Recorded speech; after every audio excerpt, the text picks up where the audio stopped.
तुझ्यासारख्या ऍक्ट्रेसला खूप काम येत नाही की खूप काम ती घेत नाही? येत नाही ऑफकोर्स. का? See what I think is आमच्यात खूप युनिटी लॅक करते. मला जर एखादी गोष्ट करेक्ट नाही असं वाटत असेल आणि हे सगळ्यांना वाटत असतं पण बोलणार कोणीच नाही. काम जायगा. अनेक अनुभव आहेत माझ्याकडे ज्याच्यामुळे तुम्ही बोलायला फाटकन शिकता. If you can't say no then you are exploited. एकदा माझी आई मला असं म्हणाली, ताई, मला ताई म्हणतात, ताई मी नाही येत तुझ्यासोबत, मी तुझी आई शोभत नाही. आज मी लीड करते, आज माझं नाव आहे म्हणून 5 लोक माझ्या सोबत आहेत. ज्या क्षणी मी ते जाईल त्या क्षणी माझ्या आजूबाजूला किती लोक असणार आहेत.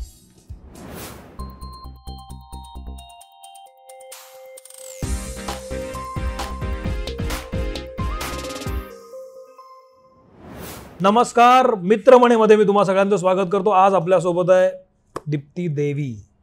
दीप्ती देवी गेल्या काही काळापासून, काही दिवसांपासून म्हणजे घर बंदूक बिर्याणीच्या निमित्तानं चर्चेत आहे. आणि मला आठवत नाही त्यापूर्वी ती कधी चर्चेत आली होती इतकी, मला आठवत नाही. खूप मीडिया समोर कधीच आले नाही. आत्ता तू खूप येतेस.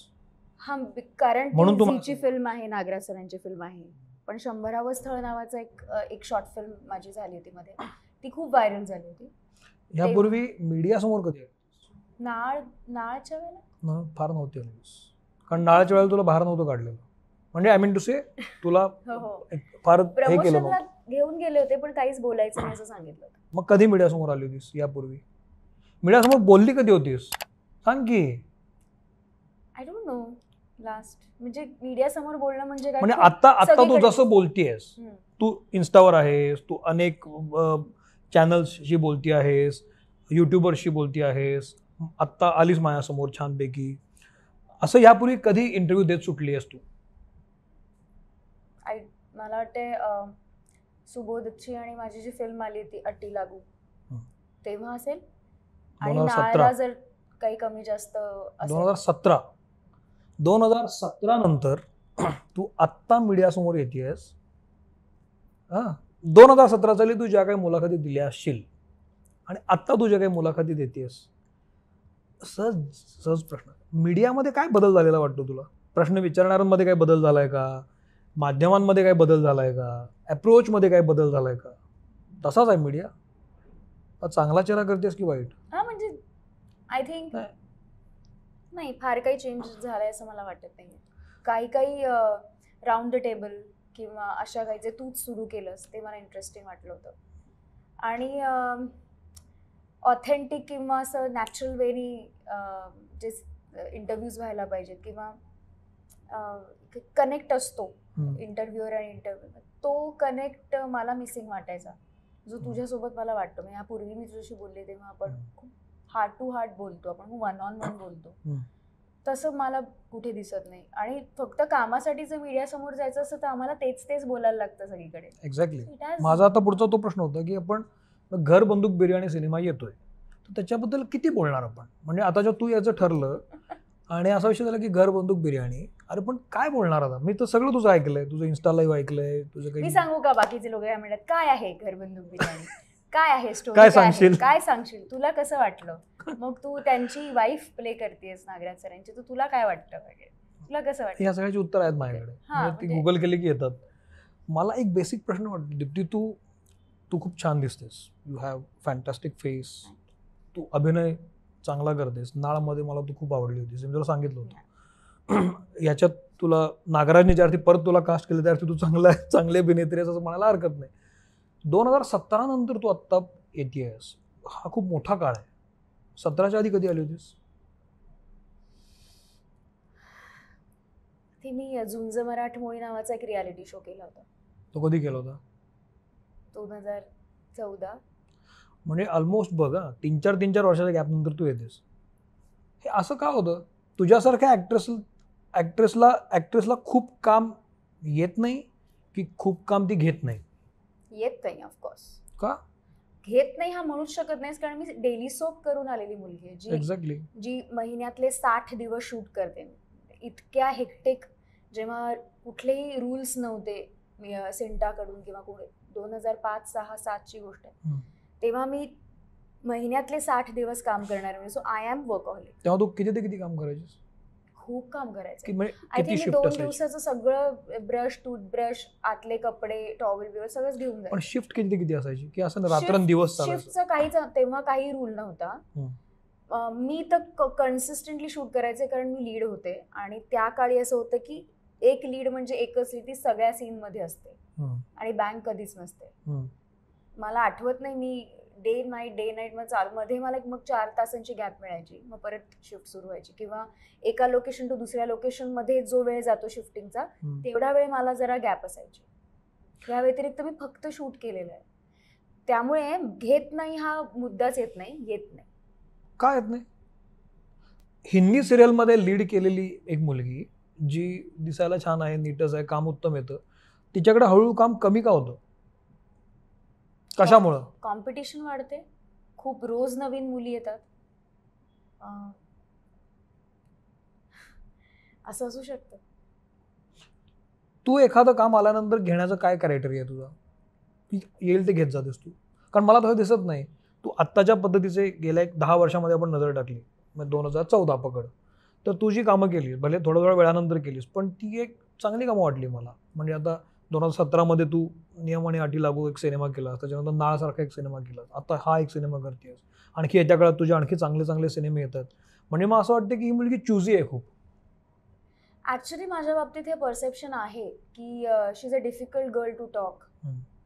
मे बी शी इज ॲरोगंट किंवा जिच्याशी बोलायला गेलो तर she will slap. I have a very rude face may be if I am not smiling. मला कॉलेजच्या दिवसांपासून लोकांनी असं सांगितलंय की आम्ही तुला लांबून जर बघितलं चालताना जाताना तर असं वाटतं की शी हॅज डॅम ॲटिट्यूड. तर कदाचित पण हा असं शक्य नाही, म्हणजे असं काही होणं. मे बी मला जे काही अनुभव आजपर्यंत आले आहेत किंवा मी ज्या पद्धतीने हँडल झाली आहे किंवा मला ज्या पद्धतीचे अनुभव आलेत, मी खूप स्पष्ट वक्ती झाले किंवा माझ्या बोलण्यात धार आहे, मी डायरेक्ट बोलते मुद्द्याचं. कदाचित दॅट इज नॉट वेलकम असं मला वाटतं. आपल्या बोलण्याला धार आहे किंवा मी खूप मुद्देसूद बोलते, हे तुला कधी लक्षात आलं की आपण फारच बोलतो? जेव्हा समोरचा माणूस डायरेक्ट तोंडावर बोलल्यामुळे चिडतो, हे कधीपासून आलं? हा ॲटिट्यूड कधीपासून आला? इंडस्ट्रीमध्ये असं नसतं. इंडस्ट्रीमध्ये लोकांना काम हवं असतं, लोक खूप गोड बोलतात एकमेकांशी, हे आपल्या सगळ्यांनाच माहिती आहे. तू इतकी अशी स्पष्ट व्यक्ती कशी काय झालीस कधीपासून? तू सिरियलमध्ये काम केल्यानंतर जो लीड आला त्याच्यानंतर हा स्वभाव बदल झाला का तुझ्यामध्ये? काय झालं होतं, जेव्हा मी हिंदी सिरियल केली होती तेव्हा मी तुला म्हटलं तसं काही रूल्स नसायचे आणि मला लीड मिळाल्यानंतर मला काम करायला आवडतंच. मी अत्यंत पॅशनेट मुलगी आहे आणि तेव्हा तर मी प्रत्येक शॉटला, म्हणजे एक सीन जर असेल तर त्याचे 30-30 शॉट घेतले जायचे. एक्स्ट्रा वाईड अँगल, मग 4 shot, 2 shot, 3 shot, OS close. आणि मी प्रत्येक वेळेला खरी खरी रडायचे, म्हणजे रडण्याचे सीन असताना. मी इतकी पॅशनेट होते कारण मला कळायचंच नाही की वाईड कॅमेरा काय असतो, कुठला काय किती क्लोज आहे. I was that innocent and that much dedicated to work. पण व्हायला काय लागलं, माझ्यातली ताकद सगळी निघून जायला लागली कारण मला मध्ये ब्रेकच मिळायचा नाही. मग नंतर मला पेमेंट मिळायचं नाही. मग पेमेंटसाठी I put my foot down. तेव्हा माझं नाव खराब. एक हिंदी सिरियल केली होती मी, त्याच्यामध्ये मला, आणि come on, I am not privileged. माझ्या घरनं पैसा येत नाही नव्हता, कधीच येत नव्हता, आजही येत नाही. त्यामुळे मला जर मुंबईत राहायचं असेल तर मला माझ्याच पैशांवर राहायला लागणार होतं. आणि ज्या सिरियलमध्ये मी 4-4, 5-5 महिने डे नाईट काम करते, तिथून जर पैसा आला नाही तर माझा लँडलॉर्ड काय, त्याला काही फरक पडत नाही ना, मी काय, मला किती अडचणीत किंवा माझा प्रोड्युसर मला देत नाही पैसे. So I put my foot down. Being newcomer in the industry, मी हे म्हटलं होतं की मला तुम्ही पेमेंट द्या, मग मी सेटवर येते. हे कधी म्हणाली होतीस तू? 2006-07? जी काही मग त्यानंतर काय झालं? One of the daily soaps. मग काय झालं पुढे? मग तो एक प्रोड्युसरचा अपमान असतो ना, somehow you are saying this, who are you, तू नवीन आहेस, असा एक ॲटिट्यूड असतोच. पण मला दिसत होतं की जर मी पेमेंट नाही केलं रेंट तर मी जाणार कुठे. पण तुला किती दिवस पेमेंट मिळत नव्हतं त्यावेळेला? बरेच, 2-2, 3-3 महिने. खूपच, म्हणजे सेटवर सगळ्यांनाच मिळत नव्हते, इट्स नॉट जस्ट मी. ठीक आहे ना. पण वाईट मी झाले कारण मी बोललीस. पण क्रांतिकारी तेच असतं, त्यांना जीव द्यावाच लागतो तरच स्वातंत्र्य इतरांना भोगता येतं, लुटता येतं, सगळं करता येतं. सो तसंच माझ्या बाबतीत दरवेळेला झालं असावं आणि it was not taken very nicely. अच्छा. पण मला असं वाटतं की I talk for fair things. बरं. फेअर. तर मला जिथे असं वाटतं की इट्स नॉट फेअर, माझं जेन्युइनली बोलणं जातं तिथे. सो किंवा 4 लोकांमध्ये हा जर मला कमकुवत वाटत असेल, कमी ह्याचा वाटत असेल, तर मी पटकन त्याची बाजू घेते, पटकन त्याला प्रोटेक्ट करते, पटकन त्याला समजून घ्यायचा प्रयत्न करते. कदाचित हेही असं असू शकतं. आणि अनुभवाने धार येतेच बोलण्यामध्ये. The way people talk to you, take you for granted, you know, किंवा मुलगी आहे, एकटी आहे, किंवा अशा अनेक अनुभव आहेत माझ्याकडे, ज्याच्यामुळे तुम्ही बोलायला फाटकन शिकता. If you can't say no, then you are exploited completely. तर कदाचित तेही तिथून आलं असेल. मग तो राग सगळा जो मनात असतो की का असं होतंय, तो एक राग असतो, ज्याच्यातून पण तुम्ही जरा जास्त स्पष्ट वक्ते होता. खस्ते खाल्लेले असतात ना, ते तुमच्या बोलण्यातून येतात असं मला वाटतं. तुझी हिंदी सिरियल सुटली कधी? 2012. ओके. तिथं तू सोडलंस? मी सोडलं नाही. मी बडे अच्छे लगते हैं आणि मला सासू हवी अशा दोन्ही सिरियल पॅरलल करत होते. मी आधी बडे अच्छे लगते करत होते, पण तिथे माझे जास्त दिवस वापरले जात नव्हते. आणि मग मला संधी मिळाली मला सासू हवीमध्ये लीड करायची. तर मी तेव्हा मग बालाजी टेलिफिल्म्सना सांगितलं होतं की मला लीड मिळते, मला करू दे. ते म्हणाले होते की would you mind doing night shifts with us. मी म्हणलं मी करीन. मी हे जोशात बोलून गेले, पण इथे 12-13 तास आणि त्याच्यानंतर तिकडे 12 तास was very difficult for me. मी पहिले 13-14 दिवस हे नॉनस्टॉप केलं. हा. आणि मग गाडी चालवत असताना मला झोप लागली आणि माझा मायनर ऍक्सिडेंट झाला. काय बोलते? देन आय रिअलाइज्ड की इट्स. आणि काय झालं, माझ्यासाठी लाईट्स ऑफ झालेत कि दीप्ति मैडम आएगी, उसके बाद लाइट्स ऑन होंगे और फिर शॉर्ट होंगे और फिर सब घर जाएंगे. युनिट थांबायला लागलं, विच वॉज नॉट परवडणारच नाही प्रोड्युसरला. सो मी तेव्हा मग मी एनओसी दिली की तुम्ही मला रिप्लेस करा, कारण 13 दिवस झोपले नव्हते. सो तेव्हा माझी हिंदी सिरियल सुटली. पण याच्यामध्ये सिरियलचं काम ही बोंब का असते? बँक नसणे, पेमेंट उशिरा मिळणे, 13-14 तास काम करून घेणे, हे इतके वर्ष का चालू आहे? काय कारण? मला असं वाटतं की समटाइम्स आपल्याकडे कॉपी खूप पटकन होते. माझ्याकडे एखादी संकल्पना आहे, कथा आहे, आणि तर जर मी ती आधीच, भीती असते की ती फुटेल, माझ्यासारखं समोरचा चॅनलवाला करेल असं. हा माझा अभ्यास आहे. माझ्या बाबतीत कोणीही बोललेलं नाही आजपर्यंत, पण मी स्वतः जो काही सेल्फ स्टडी करत आले तो तसाच आहे की फुटेल कथा. आणि दर आठवड्याला काय घडतंय, टीआरपी किती, नंबर गेम जो आलाय ना, त्याच्यामुळे खूप स्ट्रेस वाढलाय असं मला वाटतं. या आठवड्यामध्ये हा टीआरपी इतका नाही गेला, मग काय, मग फिर ये चेंज कर दो, वो चेंज कर दो, फिर काय, अरे हे झाल्यावर बहुत टीआरपी आ गया तो इसका ट्रॅक बढ़ा दो. तर हे तुमचं डेली वीकली जर चालत असेल तर तुम्ही बँक कशी करणार? मग हिंदीमध्ये आणि मराठीमध्ये काय फरक वाटतो तुला? काय असं दोन्हीकडे सेमच आहे? बजेटचा फक्त थोडा फरक पडतो. We get paid better in Hindi. बाकी काय सेम आहे सगळं? मला तरी असं वाटतं. मे बी तिकडे अजून धर्म, जाती, भाषा विविध असतात. You get to interact with lovely different people coming from different background. They don't जज इच अदर. सो ते एक मला मराठीत जज करतात. मला असं आय डोंट नो, पण तिथे मला माझे हॉरिझॉन्स खूप वाईड झाले हिंदीमध्ये. कारण मला एक्सपोजर पंजाबी, मुस्लिम, सिंधी, बिहारी, यूपी, राजस्थानी, मणिपुरी सगळ्याच लोकांबरोबर मी काम करत असल्यामुळे कल्चरल एक्सचेंज खूप पटकन झाला माझा. विच वॉज व्हेरी, जसं म्हणतो 5वीत असताना 10वीचा अभ्यास केल्यासारखं झालं होतं. तू दीप्ती देवी असं नाव म्हणलं की देवी कसं काय आडनाव आहे? माझं आडनाव देवी आहे, कारण मी वैष्णव गुजराती आहे. मी आहे सोलापूरची, करमाळ्याची. पण मी करमाळ्याचीच का पुन्हा? अच्छा, ते कनेक्शन आहे का ते? नाही, ते काहीच नाही, ते त्यांना माहित पण नव्हतं. अच्छा, बर. पण मी गुजराती आहे त्यामुळे देवी आडनाव आहे. बर. पण तुझ्यामध्ये तुझ्या घरची बॅकग्राऊंड काय आहे? मी तुला सांगते देवी आडनावाचा. मला जेव्हा असं वाटलं की माझं आडनाव हे मराठी नाहीये, म्हणून कदाचित मी लेफ्ट आउट फील करून घेतेय का, तेव्हा मला कॉन्फिडन्स नव्हता. म्हणून मी माझं नाव दीप्ती श्रीकांत लावायला सुरुवात केली होती. बरेच गुगल आर्टिकल्स दीप्ती श्रीकांतच्या नावाने आहेत, कारण तेव्हा मला असं वाटायचं की जाऊ दे मरू दे, मला माझं आडनाव काय, मी कुठून येते, शुडंट मॅटर. जेव्हा मी तुला इंट्रोड्यूस करते तेव्हा माझं नाव फक्त लक्षात राहू दे. आडनावाने आपण जे, मग तू कुठची, जसं तू विचारलंस, अच्छा तू तिथली, मग तू काय, ते नकोच. म्हणून मी दीप्ती श्रीकांत म्हणून बराच काळ काम केलंय. आणि जेव्हा मला जरा जरा कॉन्फिडन्स यायला लागला, जरा जरा नाव झालं, त्यानंतर मी ऑटोमॅटिकली पुन्हा दीप्ती देवी असं म्हणायला सुरुवात केली. पण आपल्याकडे नावावरून एवढं जज करतात, मला माहित नाही, पण मला वाईब्स तसे येत होते तेव्हा. तुझी घरची बॅकग्राऊंड काय आहे? समोर बघितले कॉलेजेसमध्ये सुद्धा कोकणस्थ देशस्थ ह्यांच्यामध्ये भांडणं, ह्याच्यामध्ये मी तर, माझी तर बघ्याची भूमिका होती, कारण मी त्यांच्यात कुठेच फिट बसत नाही, पण समहाव मला त्या वाईब्स आल्या. मगापासून आपण जे बोलतो ना, त्यामध्ये एक 2-3 असे उल्लेख आले की तुला खूप एकटेपणा वाटला, लेफ्ट आउट झाल्यासारखं वाटलं, मला फील किंवा हिंदीतून तू मराठीत करायला लागलीस तेव्हा पण असं तुला वाटलं मी खूप स्पष्ट व्यक्ती आहे धारदार बोलण्याला.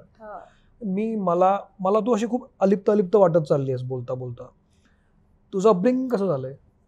तू कुठली आहेस? तुझ्या घरी कोण कोण असतं? तू कशी मोठी झाली आहेस? मी जन्म सोलापूर करमाळाचा आहे. बाकी I brought up in around Pune, Pimpri, Pune, Aundh वगैरे एरिया. गुजराती फॅमिली आहे, व्हेरी ऑर्थोडॉक्स, स्ट्रगलिंग फॅमिली. आई बाबा, मला मोठा भाऊ आहे. आणि बाबांच्या साईडचे नातेवाईक सगळे गावात असायचे. आई माझी पुण्याची, त्यामुळे शिक्षणाला जास्त महत्व आईच्या घरातनं जास्त आले माझ्याकडे, जे मी फार शिकले नाही. त्यांच्यामध्ये आय थिंक माझ्या सगळ्या कझन्स आईच्या साईडच्या लोकांमध्ये सगळ्यात कमी शिकलेली असावी पुस्तकी, पण अनुभवाने मला असं वाटतं मी सगळ्यात जास्त शिकलेली आहे आफ्टर माय मदर. आणि so I have seen my parents struggling. एक रुपयांसाठीचा हिशोब, म्हणजे एव्हरीथिंग आहे सर्वसामान्य घरातले. मला तुला विचारायचं होतं की मग ऑर्थोडॉक्स फॅमिली आहे, तर मग तू एकटा ऍक्टिंग कडे कशी काय आलीस? एकदम समहाव ते पहिल्यापासून होतं माझ्या. पहिल्यापासून होतं? म्हणजे आईच्या बँकेमध्ये जेव्हा प्रोग्राम्स असायचे तेव्हा सुद्धा मी पार्टिसिपेट करायचे, फॅन्सी ड्रेस असो किंवा काही असो. शाळेमध्ये कथाकथन, उत्स्फूर्त वक्तृत्व किंवा सगळ्या कॉम्पिटिशन मध्ये मी पार्टिसिपेट करायचे. मग मला खरं तर असं वाटतं की मी त्याच्यातून जास्त लाईफ एन्जॉय करते. पूर्वी सिनेमावर बघायचीस तू खूप सारे आधीपासून? नाही, आमच्याकडे टीव्ही नव्हता. आमच्याकडे टीव्ही आय थिंक 1996-97 साली आला असेल. आणि तेव्हा सकाळी जे गाणी लागतात ते एक बघायचे मी, आणि संध्याकाळच्या एखादी सिरियल पाहिजे. पण याच्यामधून तुझी जडणघडण झाली ती ग्रिप्स मधून झाली असं मला असं वाटतं की हो, मी एक्सप्लोर. त्यात तुला घातलं कोणी की तू आता ग्रिप्सला जा बाबा? आई. मी देवदत्त पाठकांचं एक शिबिर केलं होतं. मी ज्ञानप्रबोधिनीमध्ये होते शिकायला. त्याच्यात मी नाट्य अभिव्यक्ती निवडली होती. तेव्हा देवदत्त पाठक मला शिकवायला आले होते. सो तिथे माझं जास्त ठळक झालं मला समज माझी कामाची. मी आधी वाहत जाऊन काहीतरी करायचे, नंतर मला समजून घेऊन काम करायला लागले. तेव्हा मी खूप लहान होते, मी बरोबर 6वी-7वीत असेल, 7वी-8वीत. पण मग मी बाहेर बालनाट्यांमध्ये काम करायला लागले. सो मला काम करायला आवडतं, मी इथे रमते, माझा दिवस कसा जातो मला कळत नाही, मी बागडते, मला नवीन नवीन लोकांमध्ये त्यांचं ऐकायला आवडतं, बोलायला आवडतं, ऑब्झर्व करायला, ह्याच्यात मी रमते हे मला कळलं होतं लहानपणीच. पण मला म्हणून ह्याचं करिअर होतं काही मला माहीतच नव्हतं. कोणी सांगितलं? मला हे सांगितलं कोणीच नाही. 9वी दर मे महिन्याच्या सुट्टीला ह्या मुलीला कुठे एंगेज करायचं ह्या टेन्शनमध्ये आई मला या सगळ्या शिबिरांना पाठवायची. की हिला कुठेतरी एंगेज करणं. मला दिवसभर माझ्यावर वॉच ठेवायला कोणीच नव्हतं, लहान आहे बाबा, तर मग कुठेतरी शिबिराला धाड म्हणजे ही 2 महिने माझ्या डोक्याला म्हणजे कुठेतरी बिझी राहील. म्हणून ह्या सगळ्या गोष्टी मी एक्सप्लोअर केल्या. तसंच मी ग्रिप्स एक्सप्लोअर केलं. आणि ग्रिप्समध्ये चेतन दातार होते त्यावेळेला. त्यांनी मग माझा सगळ्या वर्कशॉप नंतर आईला बोलवून सांगितलं होतं की तुम्ही तिला थांबवू नका, तिला करू देत, ती खूप एक्सलंट आहे आणि let her choose if she wants to do better in this field. आणि मग त्या बोलण्यावरून आईला जरा असं वाटलं की आपण करून घेऊया, तिला देऊया संधी, चान्स देऊ, करून बघू दे तिला काय. तुला कॉन्फिडन्स कधी आला की नाही आता आपण ह्याच्यात करू शकतो, आता आपण ह्याच्यात पुढे गेलं पाहिजे? मला एकामागोम एक, जेव्हा मी पक पकाक सिनेमा मला मिळाला होता IME थ्रू, त्याच्यानंतर मी एकटीने प्रवास सुरू केला. मुंबईला रोज जायचे, मुंबईतने रोज यायचे आणि मी ऑडिशन्स देत बसायचे तिथे. मग मला मराठी एक सिरियल मिळाली, पंखांची सावली, त्याच्यातून मग दुसरी मिळाली 7 जन्माच्या गाठी 4 दिवस असं. पण तेव्हा मला महिन्याचे 3-3, 4-4 दिवसच काम असायचं. जेव्हा ते वाढलं तेव्हा मला असं वाटायला लागलं की आता मी थोडी कॉन्फिडंट आहे आणि मी करू शकते कदाचित. याच्यामध्ये तू रोज येऊन जाऊन करायचीस, असं किती दिवस केलंस तू? खूप दिवस केले. आणि मी ऑडिशन न देता परत यायचे, का? कारण माझ्यात खूप न्यूनगंड होता. जसं मी तुला सांगितलं, I was not very good looking. म्हणजे जे काय बोलते हो? गुड लुक्स म्हणजे असतात इंडस्ट्री नॉर्म्स, जे मला अजूनही नीट कळत नाहीत, ओहो. तेव्हा तर मी अत्यंत शॅबी होते. म्हणजे माझ्या शाळेतल्या मित्रमैत्रिणींना जर तू कधी भेटलास का, तर तू त्यांना माझी इमेज काय होती ते विचारशील, तर तुला कळेल की असं कसं. कॉन्फिडन्स गेन कसं झालं? म्हणजे मी ह्या काय विचारलं तर अशा खूप मुली महाराष्ट्रात असतात की त्यांना ऍक्ट्रेस व्हायचं असतं, त्यांच्यामध्ये पोटेन्शियल असतं, त्यांना आवडत असतं अभिनय, आवडत असतो अभिनय, पण कॉन्फिडन्स नसतो. कोणी त्याला व्हरायटी ऑफ कारणं असतात की आपण छान दिसत नाही असं त्यांना वाटत असतं. अशा वेळेला तू कसं केलं? मला माहित नाही, मी एवढा विचार नाही केला, मी करत गेले. अरे मी जे काही समोर येतंय ना ते मी फेस करत गेले. सो म्हणून मी म्हणते की कोणाचा तुमच्या डोक्यावर हात नाहीये, तुम्हाला कोणी गाईड करत नाहीये, तो तुमचा प्रवास खूप लेंदी आणि स्लो राहतो. खूप स्ट्रगल जो माझा प्रवास आहे असं मला वाटतं. जर मला कोणी व्यवस्थित गाईड केलं असतं, गुरु असला असता, तर कदाचित माझं अजून फास्टर ग्रोथ आणि फास्टर जास्त मला आवाका माझा वाढला. पण तुला या इतक्या वर्षामध्ये असा गुरु कोणी भेटला नाही की तुला सांगेल की असं नको, हे नको, असं जा, या पद्धतीने जा? आय थिंक जो माणूस माझ्या आयुष्यात आलेला प्रत्येक माणूस माझा गुरु होऊन गेला असं मला वाटतं. एक गुरु नाहीये. हे खूप आयडियलिस्टिक आहे. आयडियलिस्टिक खरंच नाहीये. म्हणजे तुझी माझी मैत्री असताना आपण आता जे बोलतो आहोत त्याच्यातून मी खूप काही घेऊन जाते. सो माझं पुस्तक काहीच नव्हतं, पण असंच अनुभवानेच मी शिकत गेले, समजत गेली. 1000 चुका केल्या, 1000ला माती खाल्ली आहे, मग त्याची शिक्षा मिळाली आहे. काय माती खाल्ली? म्हणजे जे काही आहे आता की आपली मतं कशी मांडायची. तुला असं काय वाटतं, एखादी खाल्ली माती सांग ना मला, की इथं मला वाटलं होतं की नाही यार असं मी करायला नको हवं होतं? जेव्हा 12 तास झाल्यानंतरही मला कोणी येऊन हे सांगत नाही की तुमची शिफ्ट एक्सटेंड होते आहे, तुम्हाला थांबायला लागेल, आणि त्या दिवशी मी आधीच सांगितलेलं असतं की मला लवकर जायचं आहे काही कारणाने, the way they take me for granted, ते मला पटकन राग यायचा त्या गोष्टीचा. आणि मी जाऊन डायरेक्ट ईपीला विचारायचे की अरे काय मग जायचं आहे. पण नॉर्मल आहे. I don't know, but somehow me saying this कदाचित माझ्यावर जास्त चिडायचं सगळं मला वाटतंय. तर मग की how can she talk, may be I don't know. पण खूप वेळा मी चुका केल्या आहेत, खूप चुका केल्या आहेत. किंवा जिथे मी ऍक्च्युली बोलायला पाहिजे की मला हे पाहिजे ना तर मी हे करणार नाही, तिथे मी नाही केलंय, कॉम्प्रोमाइज केलंय, मी पेशन्स ठेवलाय, त्याच्यानेही माझी पिळवणूक झाली आहे. कधी कधी राईट टाइमला न बोलणं सुद्धा मला घातक झालंय. कधी कधी राईट टाइमला पटकन बोलणं सुद्धा घातक झालंय. आणि हे प्रोजेक्ट टू प्रोजेक्ट डिफर करतं, माणूस टू माणूस डिफर करतं.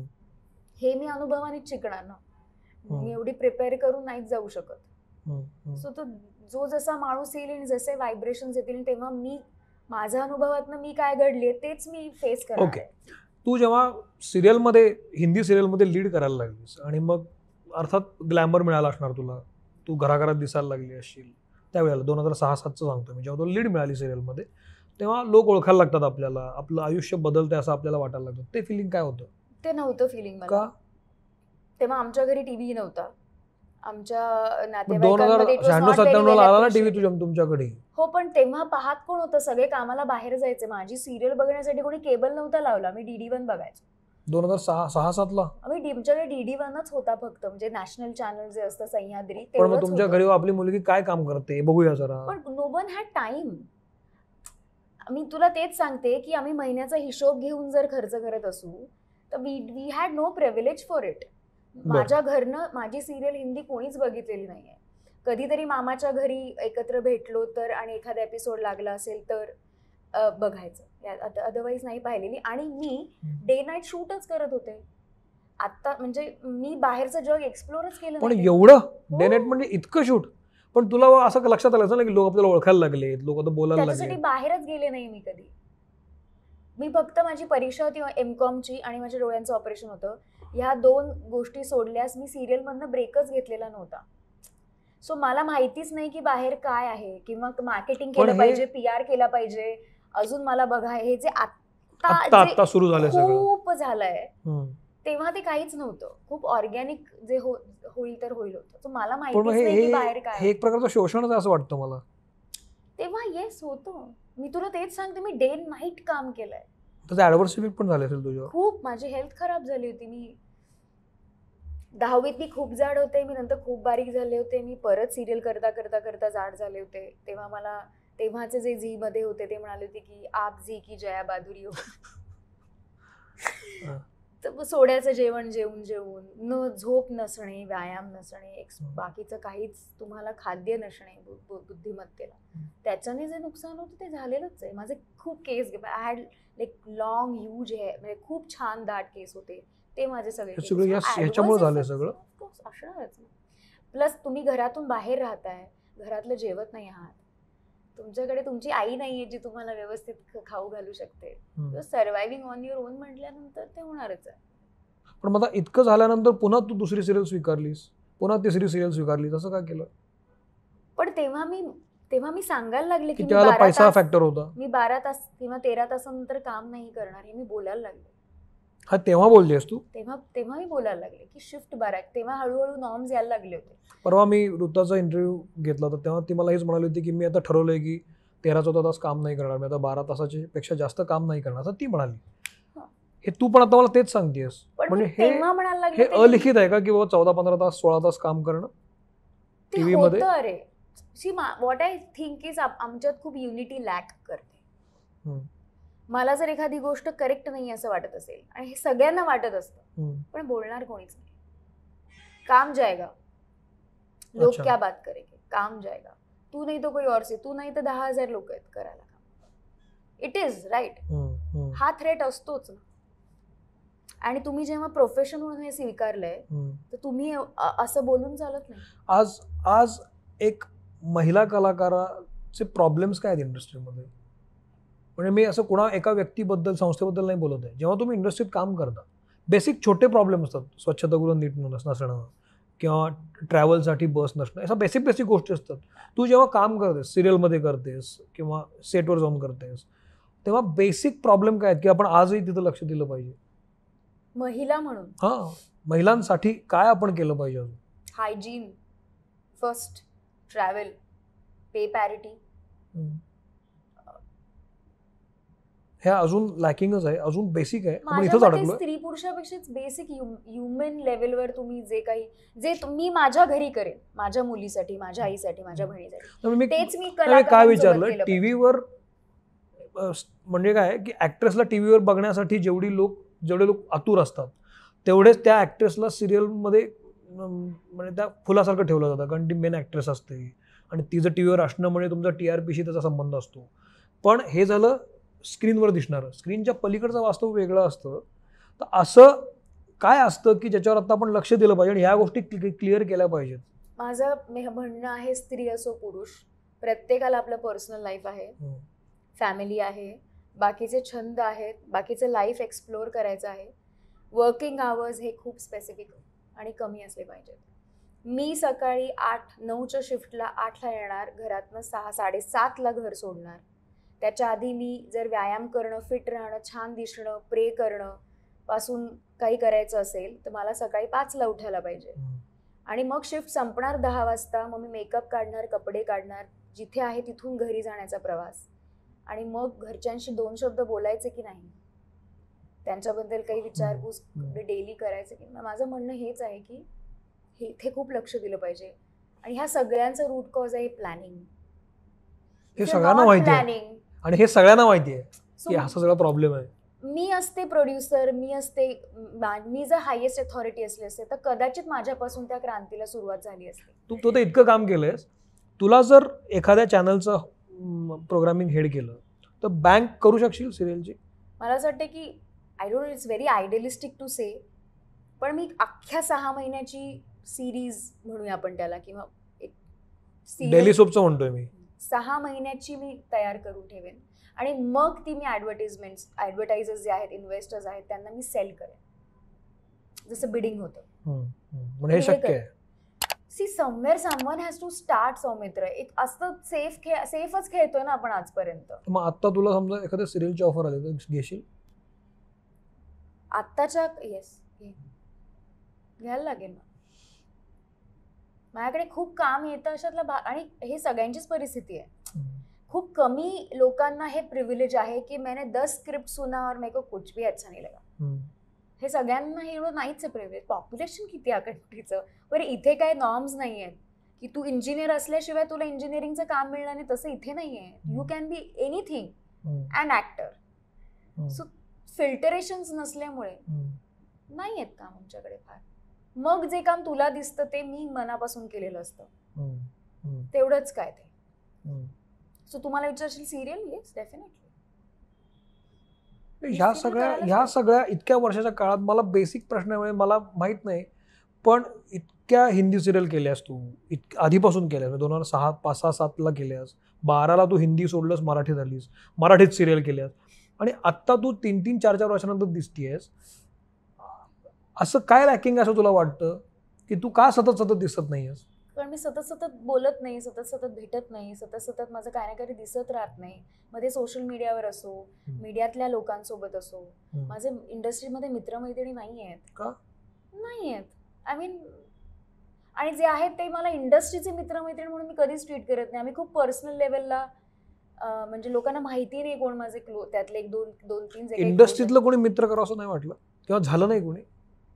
असे सगळेच एकमेकांना ओळखतात. नाही ते नाही म्हणत आहे, नाही नाही की बोट धरायला जाऊन हात धरतात. असे एक्सपिरियन्सेस आहेत, ऑफकोर्स आय एम शुअर सगळ्यांनाच असणार आहेत. हो, पण नको वाटते मैत्री.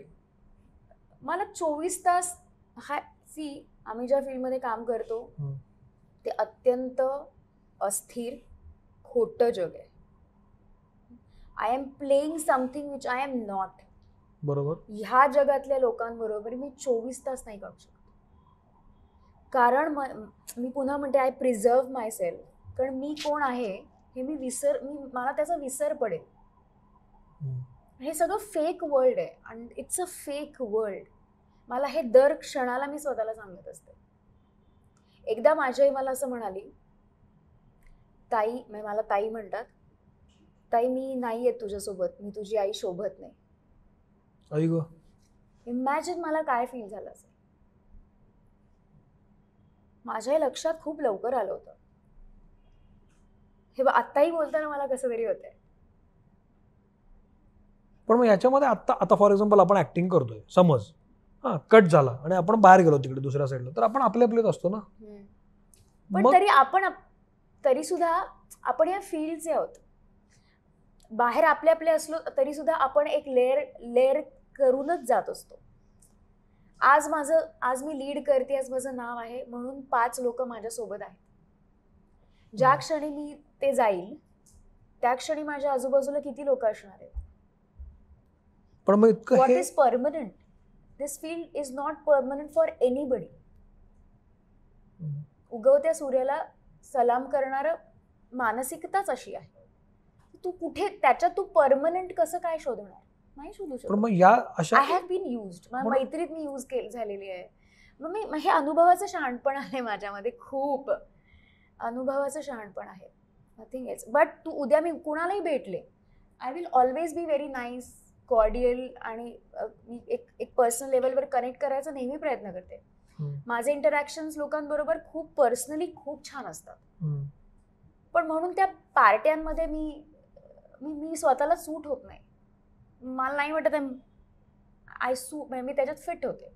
I don't fit into that. पण तुला असं वाटत नाही म्हणजे तू इतकं सांगतेस की सगळं तुला माहिती आहे जग कसं आहे, किंवा तुझ्या आईचं मला सांगितलंस, मला एकदम ब्लँकच झालं. आय एम टेलिंग यू, तुमच्या माणसांना तुम्ही दूर गेला आहात हे वाटणं, इट्स अ व्हेरी, मला तो इतका it's was an eye opener.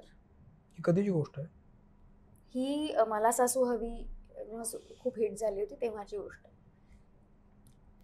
मानाचे 5 गणपतीचं दर्शन करायचं होतं आणि तेव्हा खूप लोक ऑब्व्हियसली येणार, सह्या मागणार, हे करणार. आणि माझ्या आईला देव खूप आवडतात, त्यामुळे मी तिला सोबत घेऊन जात होते. तेव्हा मला आई हे म्हणाली, आणि आय सेड की हे माझं खरं जग आहे, ही माझी खरी माणसं आहेत, ही आयुष्यभर राहणार आहेत माझ्या बरोबर. सो मी त्यांना रिलेटेबल राहिले पाहिजे. कळते, रिलेटिव्स आणि रिलेटेबल राहणं खूप महत्वाचं आहे. तू बघ ना, मला सासवी नंतर मी सिरियल केली नाही, तेव्हा जी लोक माझ्या टच मध्ये होती किंवा मला रोज, ते आता नाही करत. This is what it is. I know what is permanent and what is not permanent. मग अशा सगळ्या विश्वामध्ये परत तुला जावंसं कसं वाटतं? मला काम करायला आवडतं समुद्र. काम करा, बाहेर पडा. मला काम करायला खूप आवडतं. माझ्या घरच्यांनाही हे माहिती आहे. आय टेल यू, मध्ये खूप एक डिप्रेसिव्ह फेज होता माझा पर्सनल लाईफमध्ये, आणि तेव्हा मी खूप डिटोरिएट झाले होते हेल्थ वाईज, मेंटल, फिजिकल. 2015 ते 2018 मी अत्यंत वाईट अवस्थेमध्ये होते. तेव्हा मला नाळसाठी, माझ्या ऑडिशनसाठी बोलणं झालं होतं. तेव्हा मला घरचे म्हणाले होते की ताई जा, रोल काहीच नव्हता, स्क्रिप्ट मध्ये एका वाक्याचा रोल होता फक्त, म्हणजे एक वाक्यात त्यांनी लिहिला होता. ते म्हणाले ताई तू जा, जेव्हा तू कॅमेरा फेस करशील, I know your world, your mental world will change. इतकं माझ्या घरच्यांना माहिती की how passionate I am to work. मग 2015 ते 18 जो काही काळ होता, त्यामध्ये जो काही पर्सनल तुला एक बॅकलॅश आली म्हण, त्याच्यामध्ये ऍक्च्युअली डिप्रेशनमध्ये गेली होतीस तू? त्या काळात तू काहीच केलं नाहीस? काही काम करत होतीस? नाही, काम मला मिळालं नाही. मी केलं असताना उलट तर मी अजून पटकन रिकवर झाले असं मला वाटतं. कारण तुमच्याकडे पर्सनल लाईफमध्ये पण तुमची उथळपुथळ झाली आहे आणि प्रोफेशनल लाईफमध्ये पण काहीच नाही आहे म्हटल्यावर जो एक ब्लॅक होल तयार होतो, दॅट इज व्हेरी डेंजरस. पण मला असं वाटतं की ॲक्ट्रेस किंवा ॲक्टर ह्या अभिनय या फील्डमध्ये जे लोक काम करत असतात, विशेषतः ॲक्ट्रेसेस, त्यांना हे डिप्रेशन येतंच का प्रत्येक वेळेला? दीपिका पडुकोनपासून दीप्तीपर्यंत असं का होतं? म्हणजे त्यांना लोकप्रियता पण मिळते, त्यांना उत्तम ग्लॅमर पण मिळतं, पण नंतर एक फेज अशी येते की त्या एकदम खाली घसरून जातात आणि पुन्हा येतात वर, हा भाग वेगळा. पण हे डिप्रेशन फार लवकर येतं का? असं नाहीये. मुळात तुम्ही किती कॉम्पिटिशनमध्ये आहात, तुम्ही किती अग्रेसिव्ह आहात, तुम्हाला किती पटकन वर जायचंय, तुमच्या अपेक्षा जर खूप मोठ्या असल्या तर तुम्हाला तो ताण सहन करावाच लागतो. प्लस तुमचं पर्सनल लाईफ आणि तुमचं प्रोफेशनल लाईफ तुम्ही वेगळं जगत असता, पण ते वेगळं दाखवता येत नाही. हा पण एक प्रॉब्लेम असतो, राईट? सो जे काही माझ्या पर्सनल आयुष्यात होतं कॅमेऱ्याच्या मागे, त्याचे पडसाद ऑन कॅमेरा सुद्धा काही ना काहीतरी घडतातच. किंवा ऑन कॅमेरा मी जे करत असते तो त्या झोन मध्ये असते, त्या झोन मधला एखादा भाग माझा प्रायव्हेट म्हणजे माझ्या पर्सनल लाईफ मध्ये पण खेचला जातोच ना. हे जे mix of, we are emotional people, we play with emotions. तुमच्या मेमरीजवर आणि ह्याच्यावर आम्ही प्ले करत असतो. आगीशी खेळत असतो आम्ही. हे आगीशीच खेळणं आहे. हे होणारच आहे, अप्स अँड डाऊन्स खूप जास्त होणार आहे, पण कामच तुम्हाला तार. पण ह्या सगळ्या काळात तू काय शिकलीस? 15 ते 18 तुझ्यात बदल झाला? एव्हरीथिंग. 2014 तू आणि 2019 तू काय बदल झाला? मी आता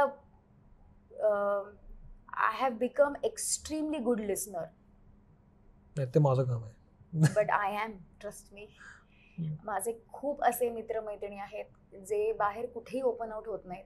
ते फक्त मला भेटून पूर्ण मन मोकळं करतात आणि maybe anything. So I think I have got that power. स्थिरता आली आहे माझ्यामध्ये, सबस्टन्स खूप आलेला आहे, मॅच्युरिटी, एम्पथी खूप आली, कंपॅशन खूप. ते माझ्या, आय एम शुअर हे माझ्याकडनं पहिल्यापासून होतं कंपॅशन, पण माझ्या वेळेला कोणी माझ्यासोबत उभं राहिलं नाही. ह्याचं जे मला दुःख आहे त्याचं कन्व्हर्जन मी, त्याला गरज आहे तर मी त्याचा सपोर्ट केला पाहिजे, ह्याच्यात झालंय. भले ते मायन्यूट लेवलवर असेल दिसताना लोकांना, आणि मी लोकांना दाखवण्यासाठी काहीही करत नाही, मला आवडत नाही, म्हणूनही कदाचित मी मीडियामध्ये नसेल. मी जे करते ते मी माझ्यासाठी, माझ्या पर्सनल माझ्यासाठी करते. सो ते माझ्यात खूप फरक पडलाय. राग आता मला कमी येतो, किंवा राग आल्यानंतर मला पटकन सुधरतं, की पटकन त्याच्यातून बाहेर येऊन मला कळतं की काय महत्वाचं आहे. आता 2000 आधी तू काही ऑडिशन देत होतीस किंवा आधी जो काही स्ट्रगल चालला होता, आताचा जो काही तुझा स्ट्रगल चाललाय, स्ट्रगल आहेस काम मिळवण्याचा, आता काय फरक पडलाय ऑडिशन देण्यासाठी तुला, तू जेव्हा जातीस तेव्हा? किंवा नाळ हिट झाला होता, नाळ नंतर मला एकही काम विचारलं गेलं नाही. Not even a single project apart from एक कोंकणी डिरेक्टर आहे मिरांशा नाईक, त्याची मी कोंकणी फिल्म करणार होते. तो ॲडमिट होता मला कास्ट करण्यासाठी, कारण त्याने नाळमध्ये माझं काम पाहिलं होतं. नोबडी नोज दिस. म्हणजे आटपाटलाही वाटलं होतं की मी खूप काम करत असेल बाहेर, एकही काम आलं नाही. सो पिक्चर हिट होता, पण ह्याचा अर्थ असा नाही की त्याच्यातला प्रत्येक माणूस हिट होईल. पण मग हा काळ कसा काढलास तू? आय एम टेलिंग यू, त्याच्यातलं काम 1000 लोकांना आवडलं माझं. कारण नेव्हर एव्हर सीन बिफोर माझं काम होतं ते. माझ्यातला एक piece of my heart was involved in that film. लोकांनी त्याची दखल, अनेक माझ्या जवळच्या लोकांनी सुद्धा त्याची दखल घेतली नाही. तू जे म्हणतोस की इंडस्ट्रीतले मित्रमैत्रिणी किंवा पत्रकार मित्रमैत्रिणी किंवा कोणी, ते माझं नाव घ्यायला पण विसरले. मी घेतली होती पण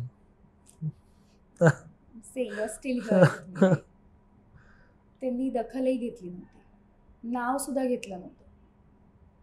सो हे होऊ शकतं. तर इतके आघात घेऊन आता मला असं वाटतं की हा ठीक आहे. तेव्हाही मला त्रास व्हायचा की का झालं नाही, का झालं. आता मी त्याच्यातून पण पुन्हा एक, आपण संपत चाललोय किंवा आपल्याला अजून काम आलं नाहीये, मग कसं काम मिळवायचं, कसं काय करायचं? तुझ्यासारखी मुलगी जर असं म्हणत असेल तर बाकीच्या जीवच द्यायला पाहिजे. काम कसं मिळवायचं हे मी कधी शिकलेच नाही. मी एकच मला मेथड माहिती होती की ऑडिशन द्यायची आणि ते ऑडिशन मध्ये बेस्ट परफॉर्म करायचं आणि मग आपल्याला काम मिळतं. हेच असंच मी जेव्हा मुंबई पुणे करायचं तेव्हापासून माझी सेम स्ट्रॅटेजी आहे. मी पण मग नाळ मधलं काम बघूनच तुला बंदूक बिर्याणी बद्दल विचारलं गेलं? बंदूक बिर्याणीला माझी 4 वेळा ऑडिशन झाली आहे सौमित्र. ओके. डायरेक्ट तू काय झालीस असा भागच नव्हता. ऑफकोर्स ठीक आहे, पण माझा विचार तरी झाला. पण मग आता अशी भीती वाटते की आपण याच एका कंपनीतले असं आपल्याला ठरवलं जाईल, माहित नाही. मला असं वाटतं मी कुठल्याच कंपनीत नाहीये. मला कधी कधी असं वाटतं की सगळ्या मुलींनी नाही म्हटल्यानंतर तो रोज नाही. कधी कधी मला असंही वाटतं कंपू बिंपू काही नाहीये. म्हणजे पुण्यातल्या लोकांना हे माहित नाही मी पुण्याची आहे, मुंबईतल्या लोकांना हे माहित नाही की अच्छा ती मुंबईत काम करते काय. म्हणजे मराठी लोकांना हे माहिती नाही की तिला मराठी बोलता येतं. वो लडकी हिंदी से आई हे असं मराठी लोक माझी ओळख आहे. म्हणजे I am like okay, bits and pieces मध्ये आहे सगळे. शेवटचे 2 प्रश्न विचारतो मग आपण थांबूया. ह्या इंडस्ट्रीमध्ये इतकी वर्ष काम केल्यानंतर इंडस्ट्री बद्दलचे 2 चांगले गुण आणि 2 वाईट गुण सांग. चांगला गुण असा की you get to interact with thousands of people. रोज नवीन माणसांना भेटण्याची, त्यांना समजून घेण्याची आणि exchange of your thoughts and एक्सपिरियन्सचा तुम्हाला हे मिळतं, चान्स मिळतो. The fantastic thing about. हा एक झाला. दुसरा, because I am passionate to act. मला मी रमते या फील्डमध्ये, माझ्यासाठी खूप मोठा प्लस पॉइंट आहे. तुम्ही जर फिल्म्स करत असाल तर तुम्हाला वेगवेगळ्या ठिकाणी काम करायला मिळतं जायला. तुम्ही सिरियल करत असाल तर एक चॅनल तुमच्यावर मोठा द्यावा लागतो, एक अभिमानाची गिफ्ट आहे.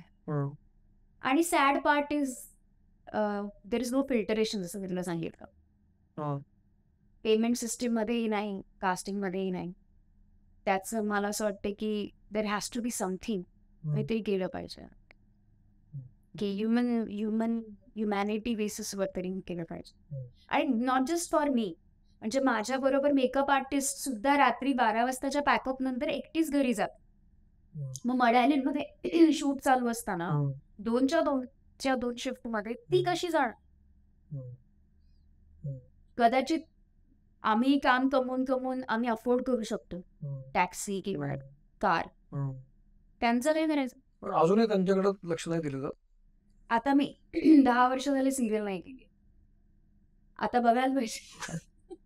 ओके, येत्या काळात तू कुठल्या सिनेमा दिसणार, काय काय करतेस? एक तर कोंकणी कुठली तरी सांगितलीस, ती कुठली? विरांशा नाईक ची एक खूप छान डिरेक्टर येतो, त्याची सुजे नावाची एक फिल्म होती जी सगळ्या इंटरनॅशनल फिल्म फेस्टिवल्स मध्ये, बॉलिवूड मध्ये खूप छान चालली. त्याचीच वाट नावाची एक फिल्म आहे, अर्जुन राधाकृष्णन आहे त्याच्यात. ती आता न्यूयॉर्क फिल्म फेस्टिवल मध्ये 13 महिना त्याचा स्क्रीनिंग होणार आहे. त्याला नॉमिनेशन्स पण आहेत. माधुरी दीक्षित प्रोडक्शन ची पंचक नावाची एक मी फिल्म केली, ती I am hoping and expecting की ह्या वर्षी त्याचा येईल. प्रसाद नामजोशी आणि सागर वंजारींची मी इन्स्टिट्यूट ऑफ पावटॉलॉजी नावाची फिल्म केली, ज्याचं एक नाटक होतं. मी त्यांची फिल्म गिरीश कुलकर्णी आहेत त्याच्यात, हम्म. सयाजी शिंदे आहेत.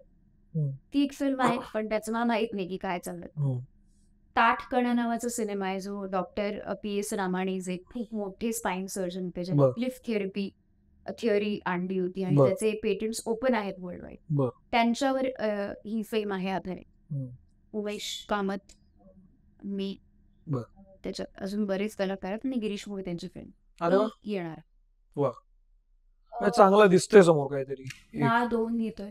अरे वा, त्याच्यात आहे चांगलं की त्यात पण आवाज बंद आहे.